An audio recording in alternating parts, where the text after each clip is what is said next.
Simon Pierre Faye, directeur publication, directeur de la rédaction, rédacteur en chef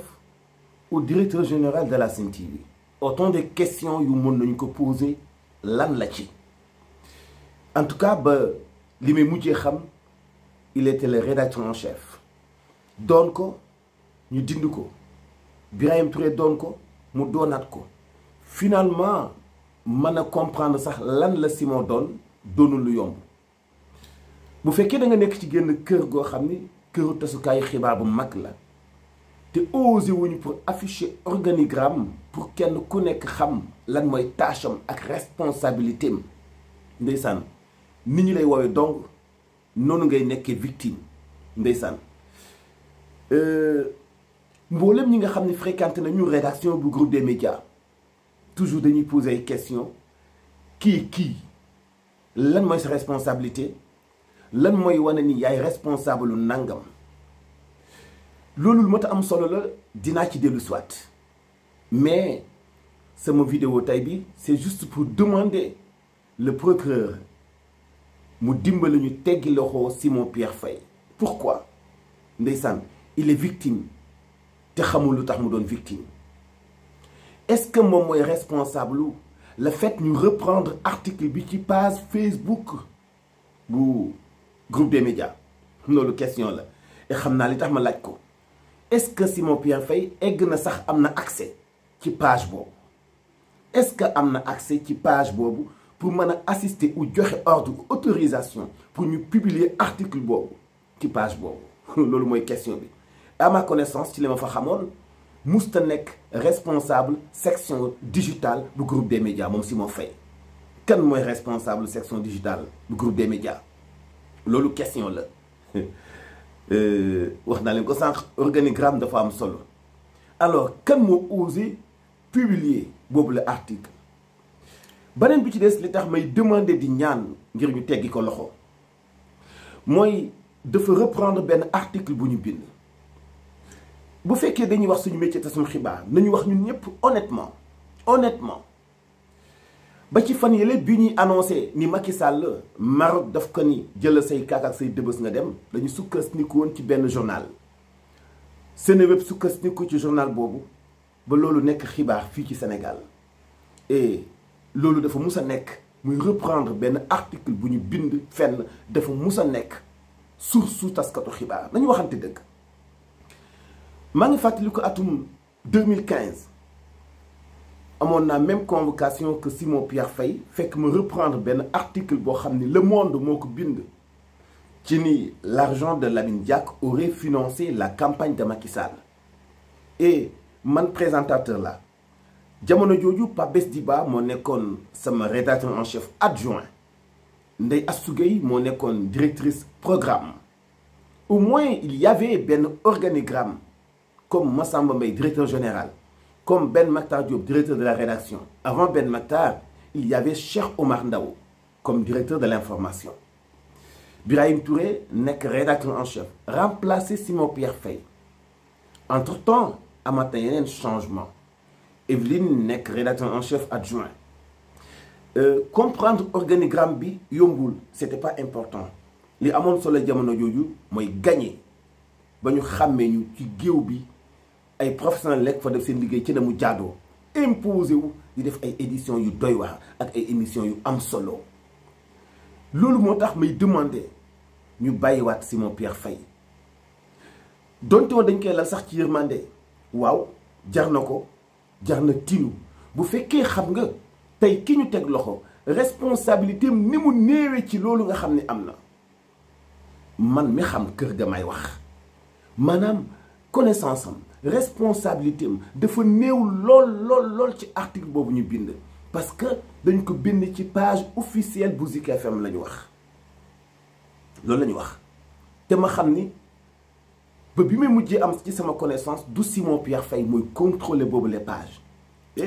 en tant que chef xawma directeur de la Sen TV mais est-ce que ça Simon Pierre Faye souvent daawul am mainmise ci présentation au journal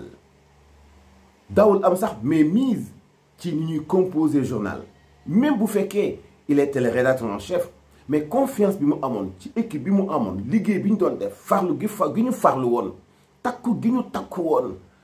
taxoon na pratiquement kenn ku nekk jàpp nga ni yaay sa red chef ndax farlu gi ñu farlu woon ci liggéey bi. mais ginnaaw bi yéen ñëpp xam li xew bu fekkee ñàkk am organigramme bu dëgër bi ma fa xamoon moo fa continuer nekk ba léegi ndeysaan victime la ci dara moom Simon Pierre Faye. loolu moo tax may ñaan toppekat bi mu teggi ko loxo kenn la koo xamante ni bii mënut a dund ci pression kenn la koo xam ni ku souple la kenn la koo xam ni ku woyof la souvent da ngay poser ay questions sax lan mooy liggéeyu Simon Pierre Faye comme roue de secours lu waay deful boo absenté mu defal la ko day dem ba jeex ci wàllu liggéey loolu moo tax ñuy ñaan attekat bi bu mu ko topp na ko bàyyi.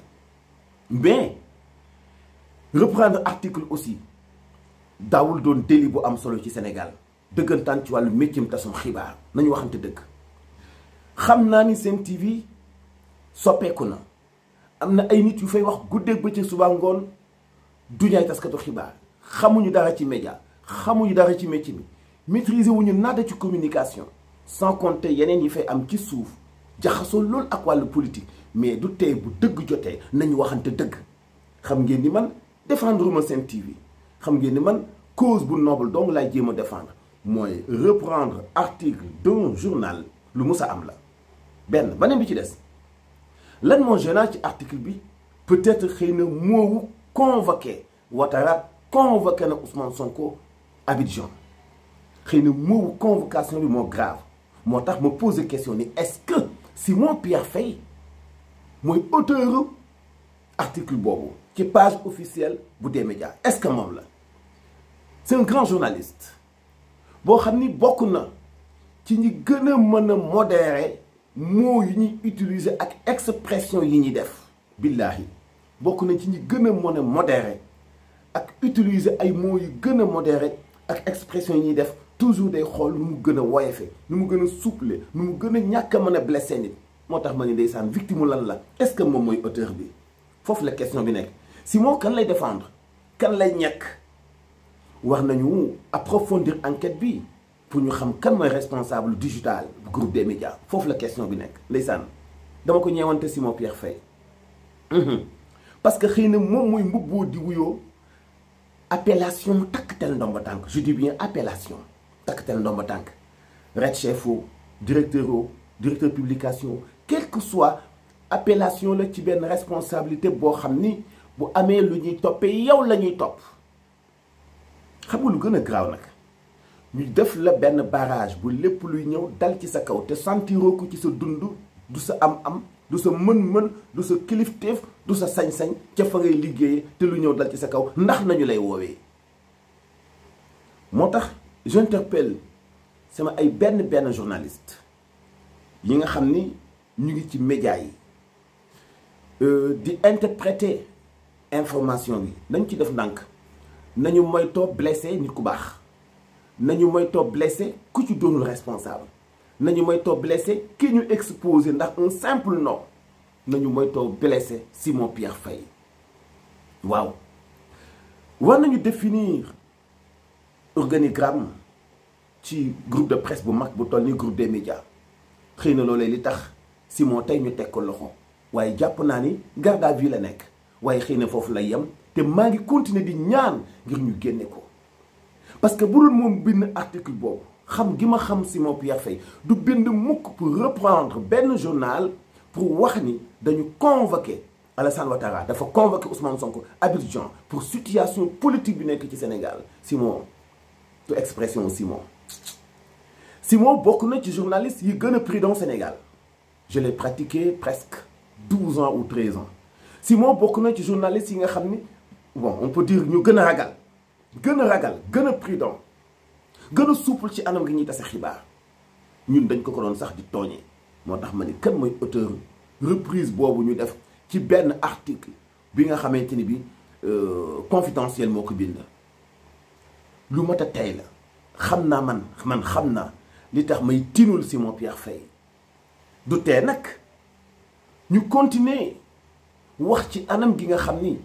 moom la ñuy liggéey ci métier tasum xibaar jël ay nit yoo xamante ni bii ay politiciens 100% lañ jox leen possibilité ñuy contrôler sa section digitale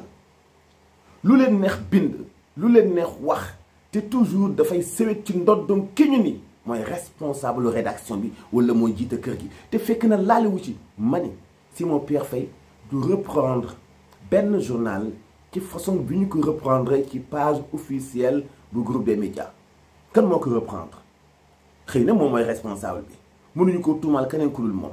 waaye ki ma xamoon bu doxalee noonu ak professionnalisme bi nekk ci moom technicité bi nekk ci moom dina ma jaaxal lool xëy na ñu gën a approfondir enquête bi mais kan mooy gérer section digitale ñen ñoo fay liggéey ñen ñoo posté article bi foofu la question bi ne est-ce que ñi ko posté dañoo am avalu Simon Faye est-ce que dañoo am autorisation Simon Faye est-ce que Simon ci boppam moo ko posté dama foog ni waruta mën a nekk victime pour défendre kenn waruta mën a nekk victime pour di am ku muy ñekk à plus forte raison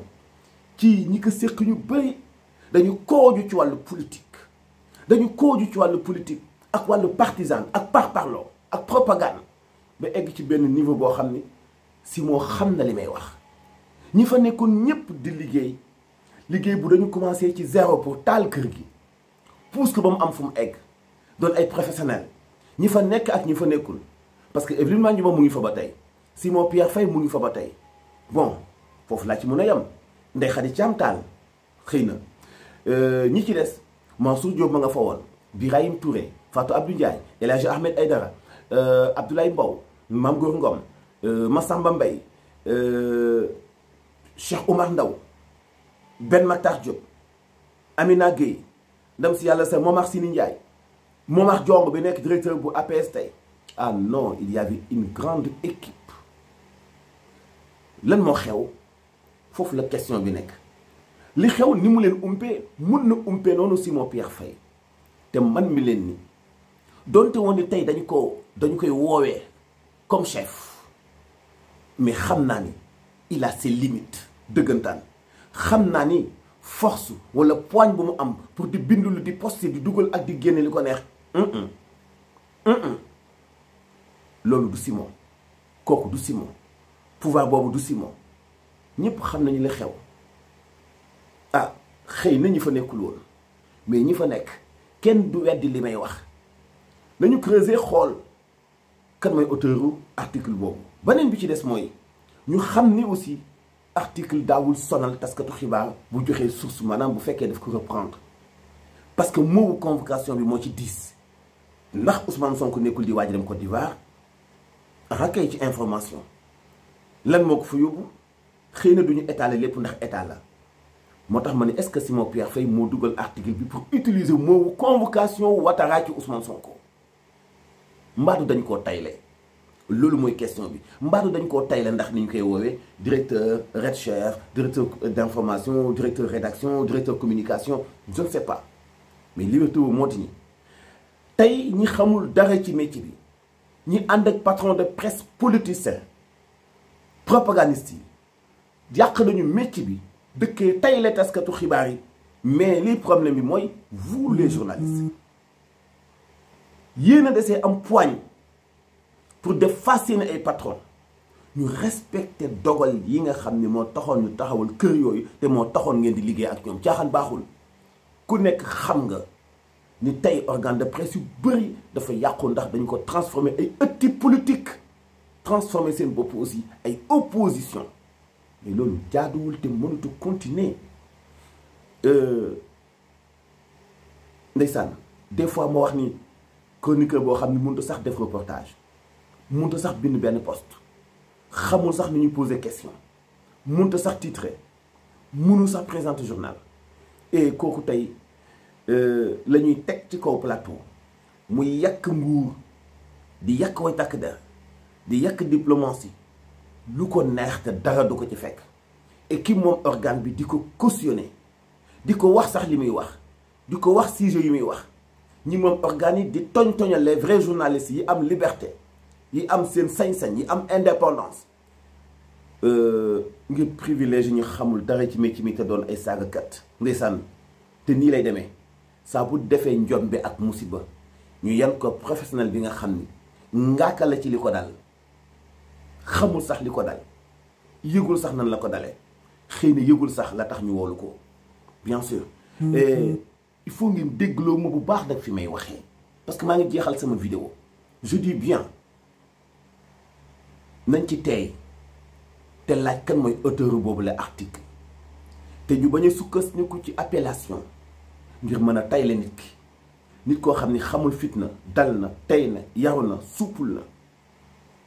dina ma xaw a jaaxal lool ci façon expression yu mel noonu ak professionnalisme bi ma xam ci waaj métier mi ci boppam lañu war a jubbanti mais li yàq métier mi du kenn ku dul patron de presse yi doon négocier ak Macky Sall tey la taskatu xibaar yi for ay taxawaalukat soppi leen i chroniqueur pour ñu di leen saagaal ak di doon seeni ay militants yu am accès ci micro yi ngir di def lu leen neex kese ñoom ñëpp tey seeni organe ay outils de communication la pour propagande ci fi ñu féeti ci wàllu politique. alors ki doxewal ni ngeen doxee bu amul fulla ak fayda ak courage wan leen ginnaaw bis bu tay la jotee ngeen tay la ko sans doute. jàngeen bokk ci ànd bi ak MMD Média abonné leen suñu chaîne jot suñu ay vidéo like si na ay commentaires aussi dinañu neex lool. bu kenn interprétation partisane nañu comprendre sens bi ma waxee et li ma wax ni mooy réalité exacte mooy li am ci kër gi ma nekkoon xam ko lool bokk ñi ko nen ñi ko bóof ñi ko toskan ñi ko naawtalal ba mu yëg si fii tey